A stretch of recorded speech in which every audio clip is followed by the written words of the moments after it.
I'm Johan Rashi here in Holyoke Media in our studios in One Court Plaza, Holyoke, Massachusetts, and I want to welcome Felipe Pérez Santiago, who is one of the composers with the piece Adiós Kunsthaus.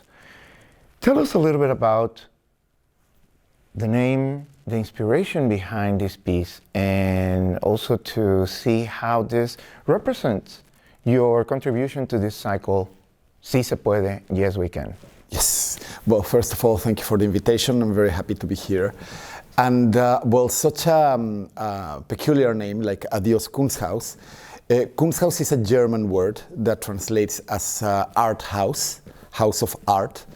And it comes because most of my colleagues that are part of this project, they are Mexican-American, or they have this duality of maybe being born in America but with Mexican parents, or that they were brought here when they were very young, or they live here, or any of the possible combinations, but they have these two cultures. I have the same, but not with the United States, but with the Netherlands, because I moved there when I was very young.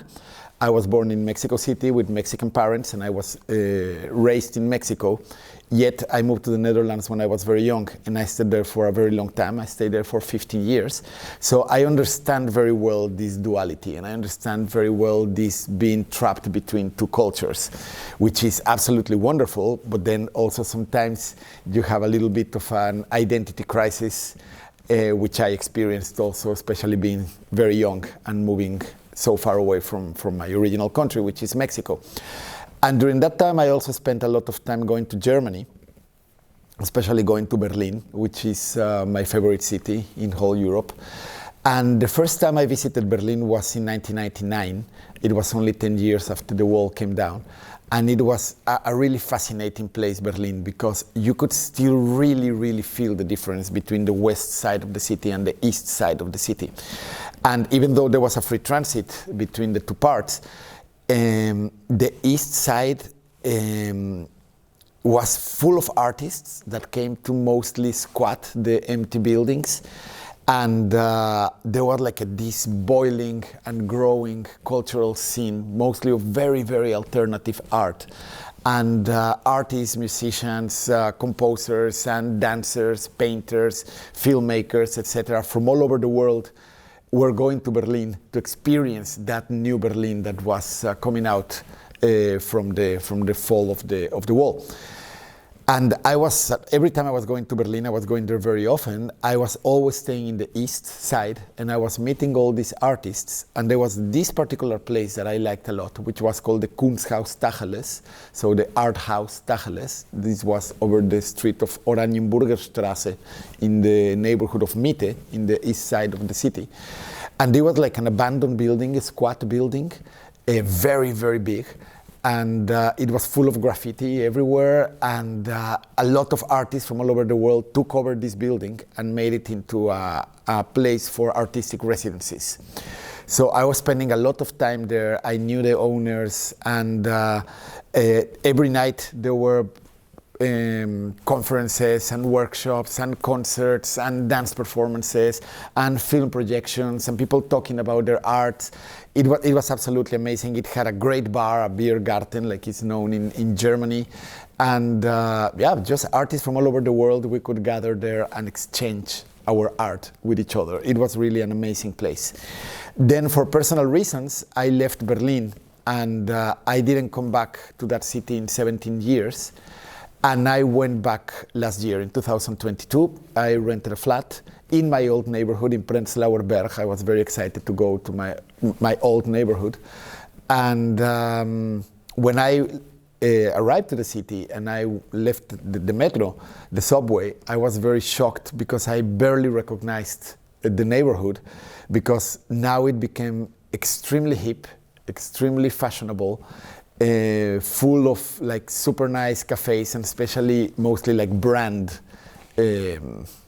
establishments, and full of shopping malls and this kind of businesses.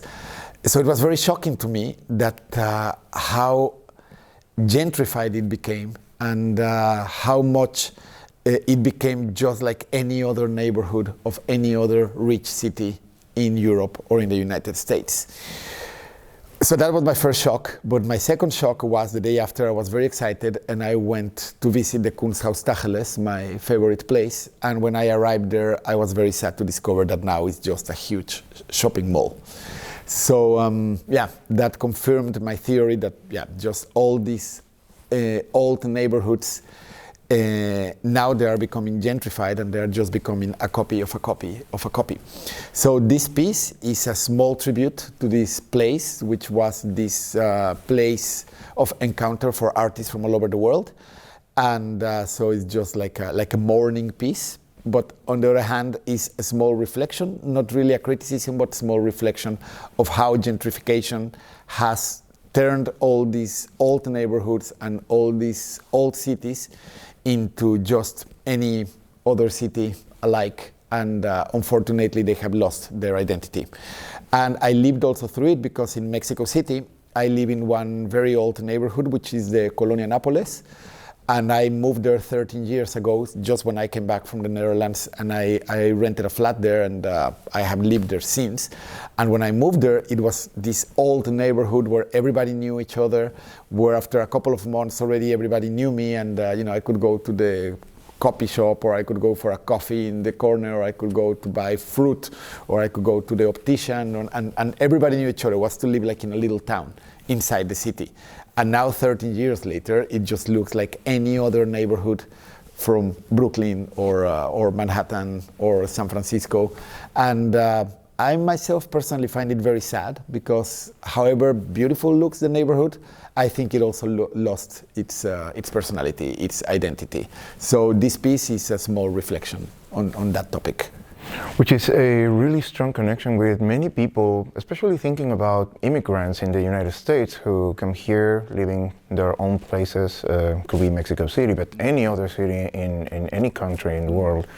And then after a time, whenever the opportunity comes for them to return and visit their own homeland, and seeing those changes, and seeing that sometimes places that hold memories that are historical, not necessarily just for the community that they belong, but for the personal history of one, and seeing them lost. And then that frustration becomes anger, becomes mourning, and the only thing that you can hold on are the memories of those places. Because those places, unfortunately, they ceased to exist. In my neighborhood in Mexico City, when I moved there, it was full of these very, very old houses built in the 40s and 50s. And now they tore down all those houses, and now they are just building after building after building.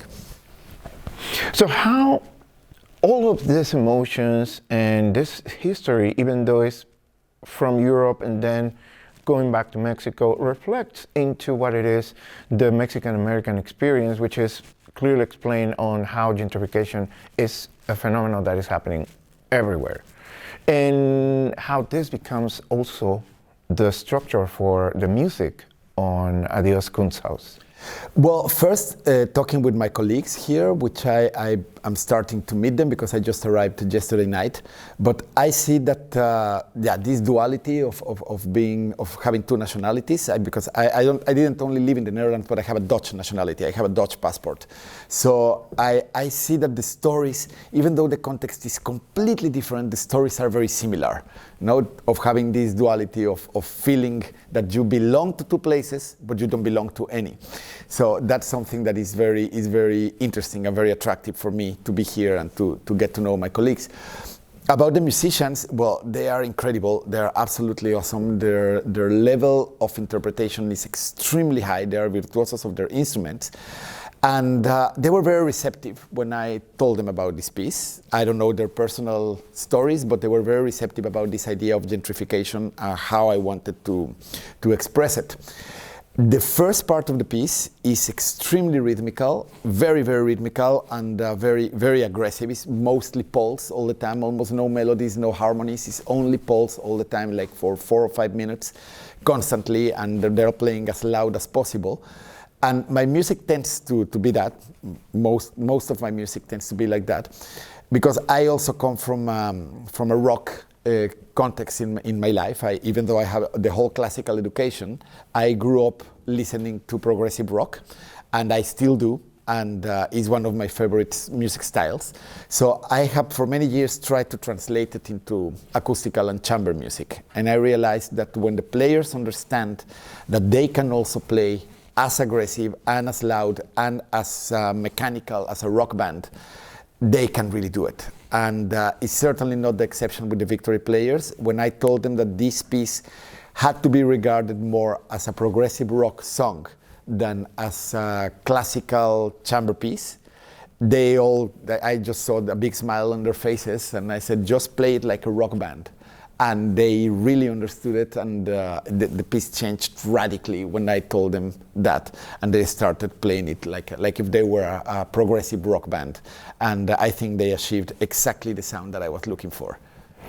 And that is another aspect that represents in itself the syncretism and all the randomness that sometimes feels like that in regards of the way music is utilized and listened to in Mexico, particularly when you can have a little bit of rock, you can have a little bit of popular music, folklorical, indigenous, and then all of a sudden even art music and noise, and all makes sense. All comes together in a way that, yeah, it has a particular vibe that connects everything. Mm-hmm. It's something that only when you are there, you can actually experience it and understand it. And I think it's something that you are able to bring as that experience of progressive rock that has a demanding level of virtuosism to play every part in every instrument, but then translated into the instrumentations of Victory Players who are amazing on their own performance and able to morph into this perspective of we are chamber ensemble who's playing a structure of progressive rock. Totally. For Mexicans, it's not that weird to do that. Because if you ever walk through the streets of Mexico City, Mexico is by nature a very noisy country. Wherever you go, there's always music playing, there's always people talking very loud, there's always people laughing, there's always people honking their horns. You know, Mexico is by nature a loud country, a noisy country. And Mexico City is, of course, where the noisiest of the whole of the noisy city of the whole country.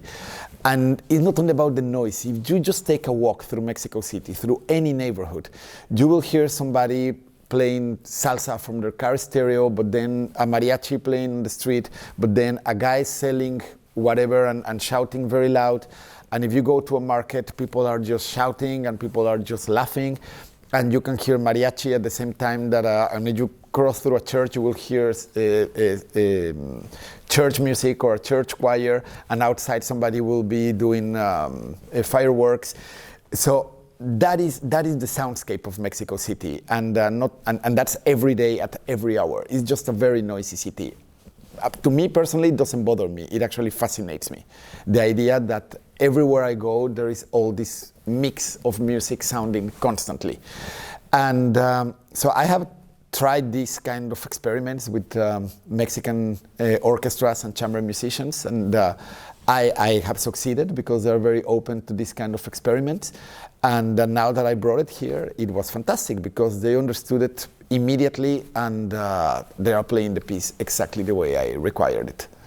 So how do you feel being able to premiere your piece at Dios Kunsthaus here in the city of Holyoke, where, while not necessarily a representation of Mexican people, but yes, people from Latin American connection and similarities in the histories, and even those noisy and mixtures that are particular to some other cities and regions in Latin America, particularly from the Caribbean and Puerto Rico.